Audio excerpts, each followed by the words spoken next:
एकदिवसीय गुरुचरित्र पारायण अहम करिष्ये। मार्गशीर्ष महिना हा गुरूंची सेवा करण्याचा महिना। या महिन्यामध्ये विविध पारायण होतात। प्रत्येक जण आपल्या गुरूंच्या चरित्राचे पठण करीत असतो। त्याचप्रमाणे दरवर्षी मंगळवार पेठ इथल्या चौंडेश्वरी हॉल इथं सर्व स्वामी भक्तांच्या वतीनं दरवर्षी श्री गुरुचरित्राचं पारायण करण्यात येतं। याही वर्षी मार्गशीर्ष महिन्यानिमित्त श्री गुरुचरित्र पारायण सोहळा पार पडला। या सोहळ्याला 600हून अधिक लोक उपस्थित होते।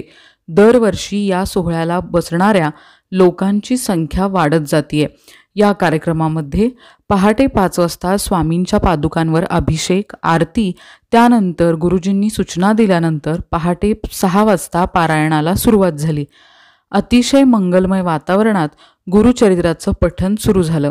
या गुरुचरित्राचं पठण श्री सागर जोशी गुरुजी यांनी करवून घेतलं। त्याचबरोबर आध्यात्मिक मार्गदर्शन सुद्धा केलं। संध्याकाळी 6 वाजता आरतीनंतर महाप्रसादाचं वाटप करण्यात आलं। या महाप्रसादाचा लाभ हजारो लोकांनी घेतला।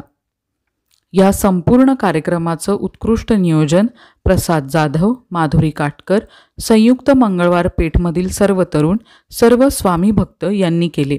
आत्ताच्या काळात संयुक्त मंगळवार पेठमधील तरुणांनी या कार्यक्रमाचं उत्कृष्ट नियोजन करणं, स्वामी सेवा करणं हा एक आदर्श आहे।